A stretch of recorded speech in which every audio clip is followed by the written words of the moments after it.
All right, good afternoon. Welcome to today's edition of The Buzz, your social media tracking program on television. Today is Tuesday, is the 16th of August 2022. As usual, it is a pleasure to be here. My name is Patience. And, well, I don't know, this one-man analyst show started yesterday. I don't know what we have to do to break this jinx, but one is better than none at all. So on that note, join me to welcome to the program this Tuesday afternoon Prince Francis Chilaka, who will be holding it down on the program this afternoon. He is the Executive Director for Kuf Foundation, an NGO based here in Nigeria. He's also a businessman and a social affairs commentator. Good afternoon to you, Prince Chilaka. Afternoon, Patience. Great to have you here. Yeah, it was a little bit of hurdle getting here. Yeah, but, and I'm sure maybe Richard is still on his way. Well, I'm not counting on that, but who I see now, I know. You're welcome. Hello, yes, so welcome to the show, Prince. Thank you very much. Also, let me welcome you, the viewers, to the program this afternoon. Don't forget, you can join us by interacting with us as the show progresses. The numbers to use are already on the screen. The first line is the WhatsApp line, all right? You can send text messages and WhatsApp messages, all of those good stuff, but please let's endeavor not to call the line so we can have a smooth show this afternoon.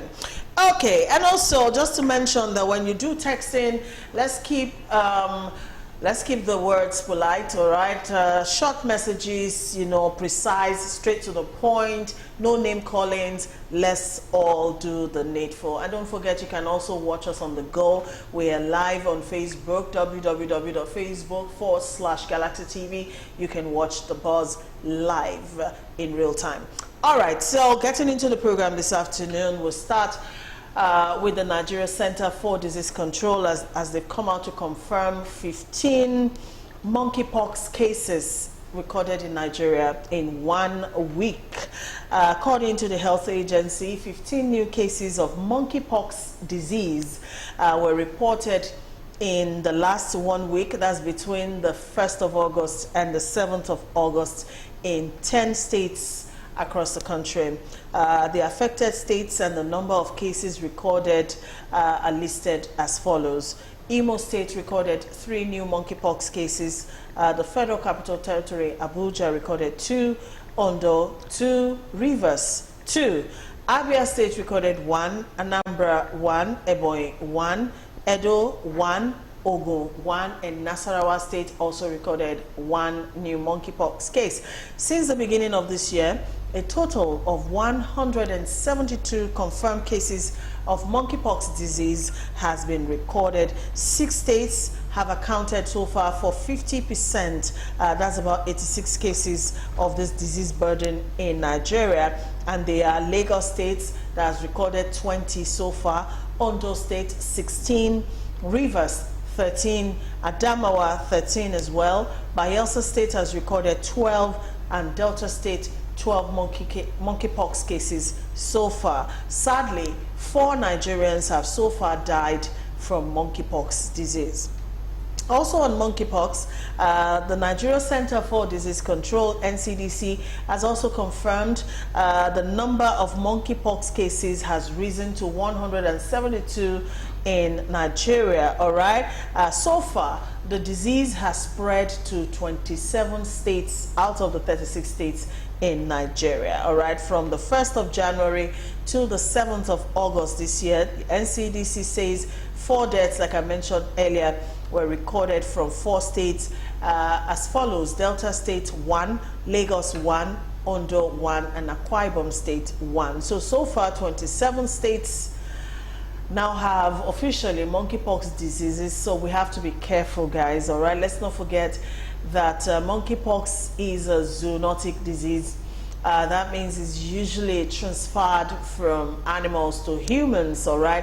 And I hope it's still that way, especially here in Africa, all right, because the cases that are recorded in the United States and the UK are quite different from the normal mode of transmission. These ones, they're having more of human-to-human transmissions, and just recently they've recorded a case of a human-to-animal case where 2 gay men who lived together with a dog transferred it to their pet. All right, so, but then, however it is, there is an emergency having been announced in the US and the UK on this monkeypox.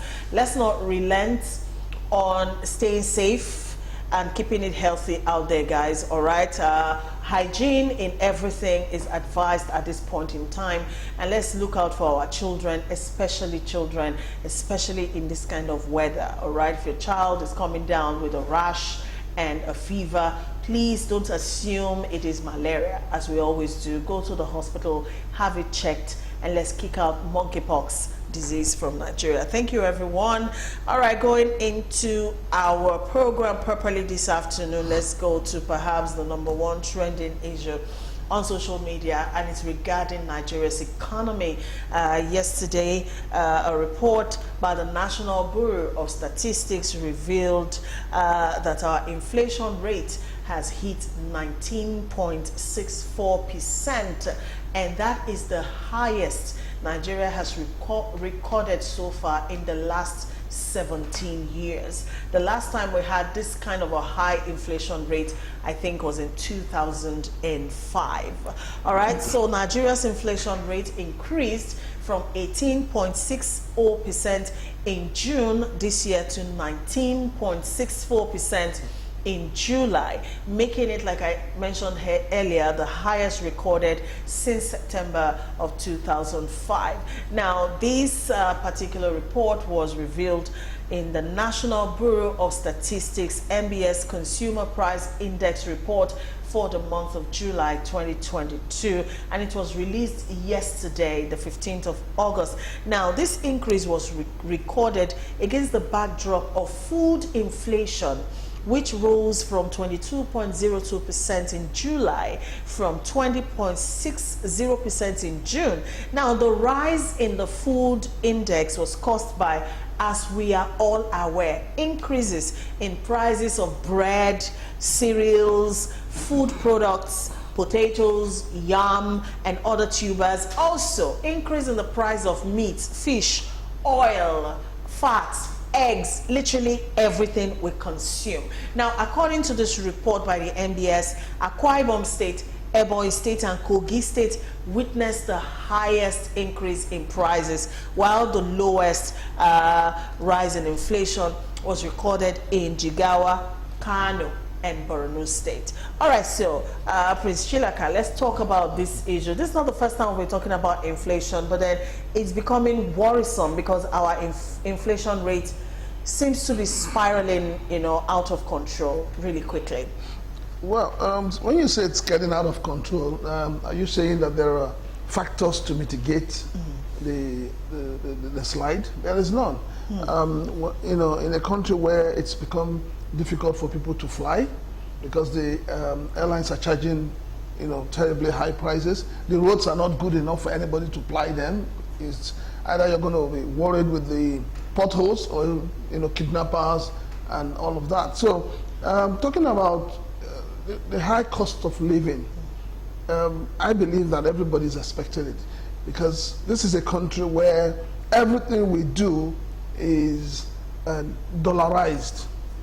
We are not proud of ourselves as a people to even prepare our budget based on naira. Our budget is based on foreign currency. And then when you make that argument, they will tell you, oh, the crude oil is sold in foreign currency and all of that. But you see, the thing is, the government needs to, those who make policies need to think as if there is no box. This is a time in the whole world where countries are ensuring that their currencies have some form of strength. The Nigerian currency doesn't have any. So in a situation where your currency doesn't have any strength, inflation will rise. You don't have employment, you don't have electricity, nothing seems to be working. And if you look back, it says that the last time we had this was about 2005 or thereabout.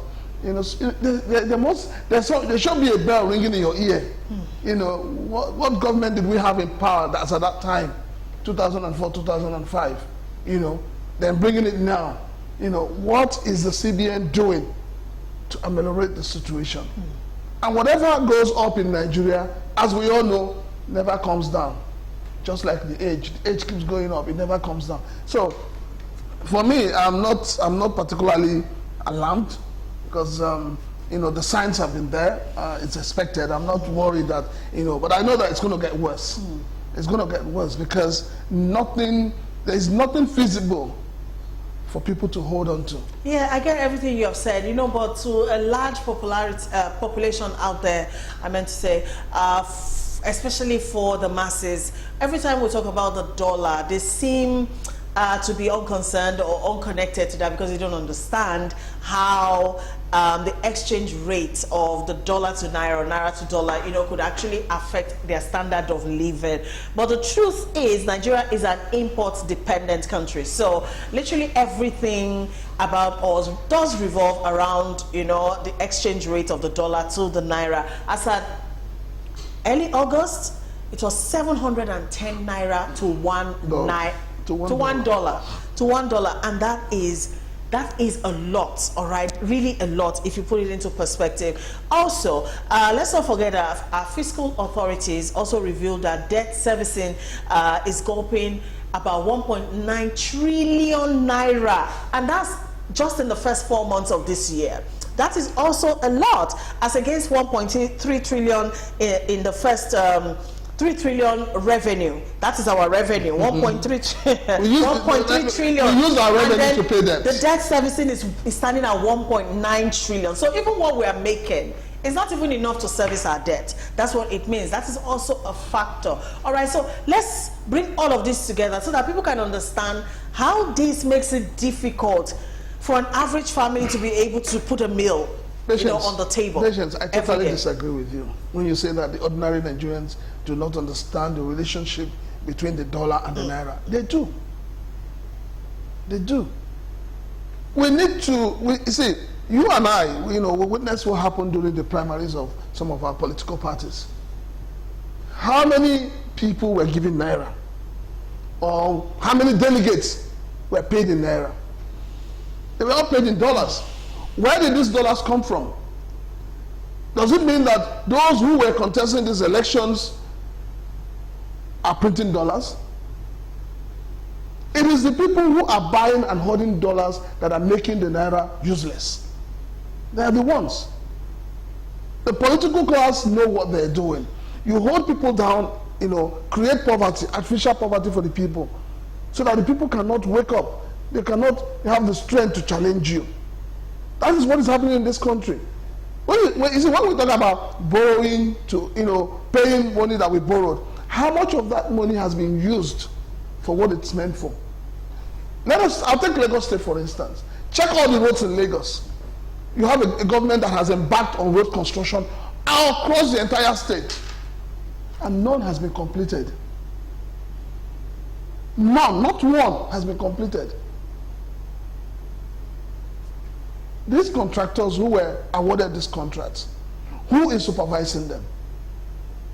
Who is taking inventory of what they're doing? If they have been paid a certain amount of money and they're not doing what they're supposed to do, who is talking about it? It brings us down to the issue of accountability and transparency. Without accountability and transparency, this country cannot move forward. We all know that. The corruption in Nigeria today is at its peak, just as the inflation rate is rising. Because people have lost consciousness of being patriotic. The problem is we no longer have patriotism running in our veins. So it's a matter of what I can get. The national cake is there, everybody has a knife. Some have saw, some have diggers. Everybody's cutting out of it. This is where the problem lies. So the ordinary Nigerians are feeling the pain. They know. They know what you're talking about. We all go to the same market. I keep telling people, whether you belong to one political party or the other, whether you're supporting one candidate or the other, the point is that we all go to the same market. So it's not like saying, oh, because I'm supporting this candidate, I go to this market, things are cheaper. No. So every Nigerian is feeling the pain. Last week we were here when the Minister of Labor was saying that Nigeria is broke and Nigerians should make sacrifice. And I remember I said, those in power, how many sacrifices have they made? How many of them have said to themselves as senators, for the next 3 months, I will not take salary? How many? How many governors have said that in the next 1 month or 2 months or 3 months, this amount that's unaccounted for, which is security vote, I will not collect it?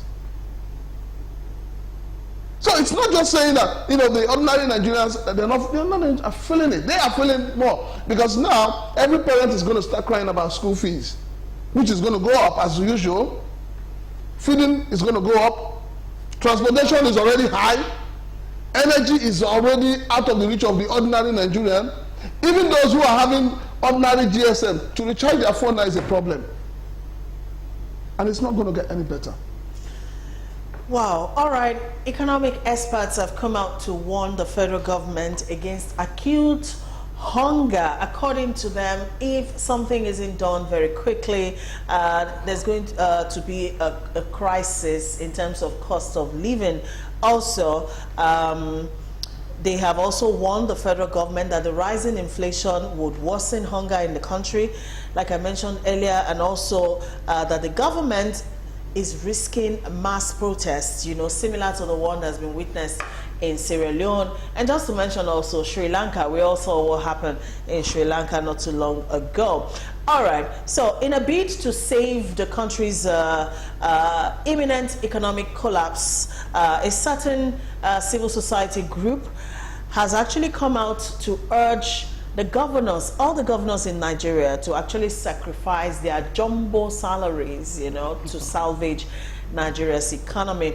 All right, but then what people are talking about on social media is how Nigeria can actually learn a lesson from what took place in Sri Lanka. Just in case you didn't follow that story, all right, not long ago, and I'm talking about the month of July, a huge crowd of ordinary Sri Lankans actually stormed the residence of their president, you know, compelling the president to actually flee out of the country. All right, now a lot happened while they were inside the presidential palace. All right, some of them swam in the pool, you know, while some took pictures. Even a music concert took place within, you know, the palatial home of their former president and all of that. And you might be wondering what actually drove the Sri Lankans to actually protest in that manner, you know, not minding the huge deployment of police and soldiers at that point in time. They were so bold, and then they took over control of their own country,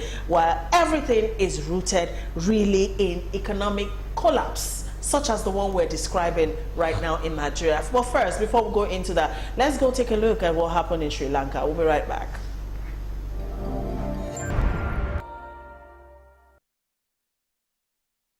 All right, you're welcome back. All right, so that's a short report by ABC News, you know, on what took place in Sri Lanka. That particular incident was on the 9th of July, if I recall correctly. You might be wondering what drove, you know, crowds of Sri Lankans, you know, to march in protest and occupy the presidential home of their president. It was due to economic collapse, all right? Like, the economy was grounded to zero. Tax cuts, there was a ban on chemical fertilizers. Farmers could not farm. There were no yields, you know, no food, no nothing. Also, there was a lack of hard currency in that country. There was severe shortages of petrol, fuel, cooking gas, literally everything. According to reports, motorcycles, cars, commercial buses, they had to park at filling stations for days before they could even get petrol. So even the transport sector was also grounded and all of that. Also, the cost of living was way above the roof, all right? A lot of families could not even feed their children even once a day, all right? So it got to that point where Sri Lankans just had to do something. Even children in the hospital couldn't get treatment. There were no medicines, nothing. All right, so Prince Chilaka, the question is, what lessons can we learn, you know, from the Sri Lankan example? Do we ever learn in this country? We don't learn. You know, Nigerians' problem is the fact that when people who benefit from impunity see nothing wrong with impunity, we still have a system where no matter what we say, no matter how high the inflation gets, those in power and their cronies will always have something to, you know, take care of themselves, and those who take from under the table, and the crumbs will also do. But you see, the lesson we as Nigerians should learn, and especially our leaders, is that there's a limit to which you can actually push the people. That is a big lesson. There's a limit to which you can actually push the people. And we're all praying that, we don't get to that level. We are praying, because if it gets to that level, even you driving a tuke-tuke on the road will be attacked. Because if you check your environment where you live right now, you find out that if you have an expensive car and you're driving into a place where the next person or the next person closest to you is using an Okada, you'll be very careful. So the leaders need to bridge the gap between them and those they are leading. And that's why we are saying that it is important we cut the cost of governance. The cost of governance is too high. It's important that we make governance uninteresting. A lot of people who want to become governor today, who want to become ministers today, we know how they bribe their way all through the ladder. And it's not just because they want to serve the Nigerian people. No, it's because of what is attached to that office. You have somebody in the ministries as a director. He has about 3-4 cars attached to him. He has all sorts of staffs attached to him. For what? The money we spend on governance can actually be used to set up cottage industries. Could actually be used to create more employment.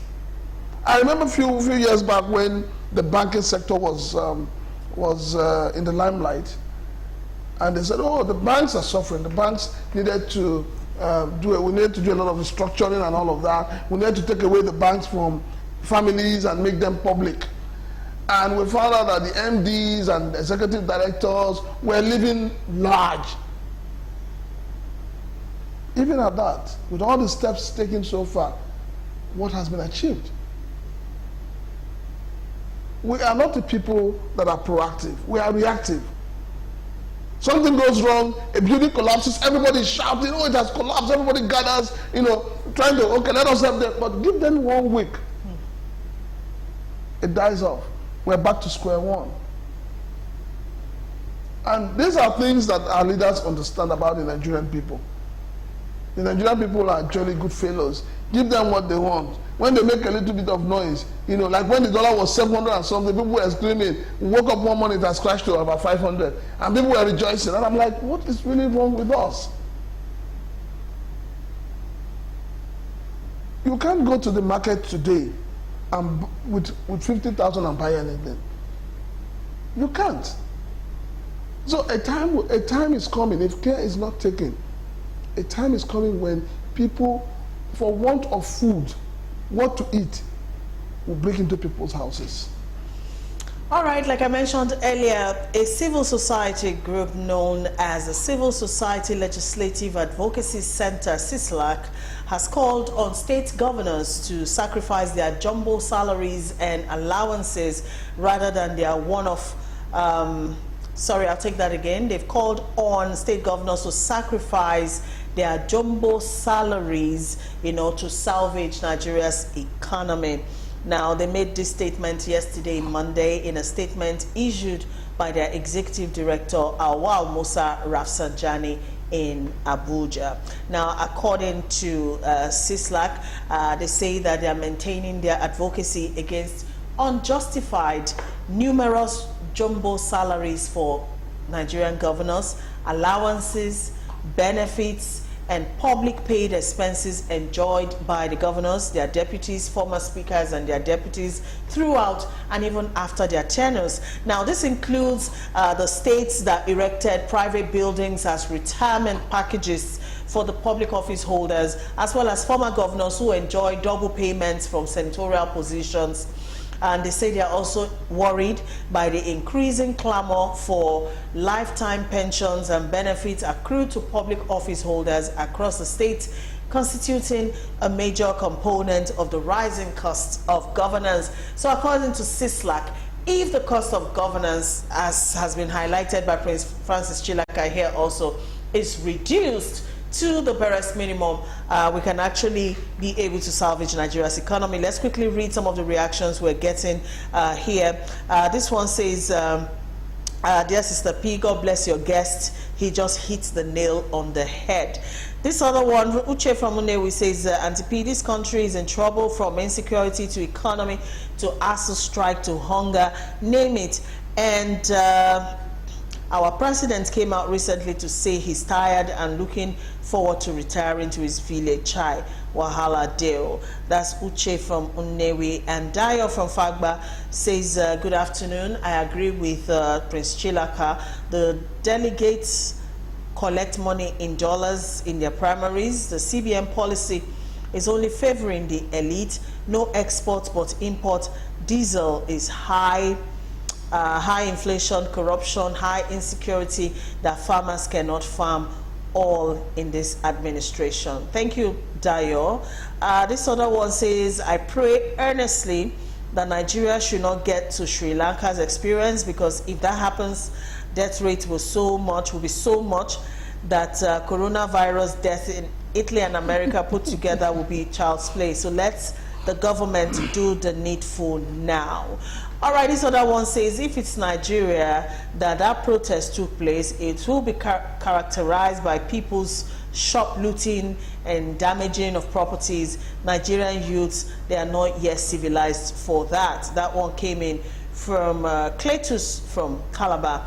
And I have this one on WhatsApp. Joseph Obi from Kaduna says, good afternoon, Auntie P. The exchange of dollar only had made inflation rise more. My prayer is let it not move highest, because December is by the corner. I really pity the married people. Even me, we single, still they hear more. All right, that's Joseph from Kaduna. Thank you for your contribution. Meanwhile, the World Bank has warned of a growing threat of access to food for hundreds of thousands of vulnerable people across the world, but especially in emerging economies such as Nigeria. All right, so across economies, if you've been following the news, even on the international media, central banks across, they have hiked their benchmark rates, all right, because they're trying to deal with unprecedented levels of inflation, and Nigeria is not left out of that. Like I mentioned earlier, the current reality, in Nigeria right now is that inflation is spiraling out of control. 19.68%. That is a whole lot to deal with right now. All right, now a lot of families, many families can no longer feed very well. When I mean feed very well, nobody checks. What's that thing called while we were in school? Balanced diet. Okay, nobody checks balanced diet anymore. Whatever is available, you just eat, as long as you put something in your tummy. All right, this as a result of food inflation, also the devalued naira and the cash crunch imposed, especially in those states where state governors are unable to pay staff salaries. All right, some people go for months in some states. They are working, but they are not earning anything because the state governments are broke. They can't pay them salary. So imagine how families who are dependent on such workers, how they actually get by. All right, now the cost of fuel, diesel, cooking gas has also compelled a lot of businesses to either shut down or they shrink their operation. All right, now people are now rotating how they work in many companies, all right, because diesel is above reach. In the aviation sector, we all know what's going on, the scarcity of Jet A1 and also the astronomical costs has also made some of the airlines, some of them have even shut down operations, some have increased their airfares. All right, now an economy class ticket that was before now like 25,000 naira, I'm talking about local flight, is now between 80,000 and 150,000 naira, depending on where you're going to. All right, now since the 14th of February, we just have to mention this, the Academic Staff Union of Universities, ASU, have been on strike because the government have said they are not able to come up with 1.1 trillion naira to offset ASU's bills. All right, so even for the students, as in, we are not clear yet. The students don't know if they might be going back to school soon, or if the strike is still going to linger a bit more. Also, let's not forget the organized labor sector. The Labor Congress, they are not relenting in mounting pressure on the government to do the needful, all right? So at this point in time, we don't even know who is the elephant, who is the grass anymore, because even the federal government insists they are broke. They can't do anything about what's going on. Meanwhile, just to throw that in, blackouts might actually come back again because the sector, the energy sector, I think their workers are starting their strike tomorrow. So we don't know what that might bring, okay? Everybody is literally downing tools because of what is going on, all right? Youth unemployment, let's not even talk about that. Well, according to the National Bureau of Statistics, youth unemployment at the end of the last quarter of 2020, has increased to 40%. 40%. So general unemployment in Nigeria currently stands at about 33.30%. All right. It is a whole lot to deal with right now. Being a Nigerian, it is a whole lot. But then we're still begging the government of the day, let's do something to salvage the economy of Nigeria, because we cannot keep going like this. Quick last words to round off this topic, and we'll move to the next one. No, but I mean, if we say we keep begging, for how long will we beg? We seem to have a government that doesn't have listening ears. The government says they are broke. There's no money. And when has the government stopped paying themselves salaries? If they are broke, everybody should feel the pain. How many of our government officials' children are schooling in Nigeria? If they are broke, tomorrow they will tell you it's their personal money.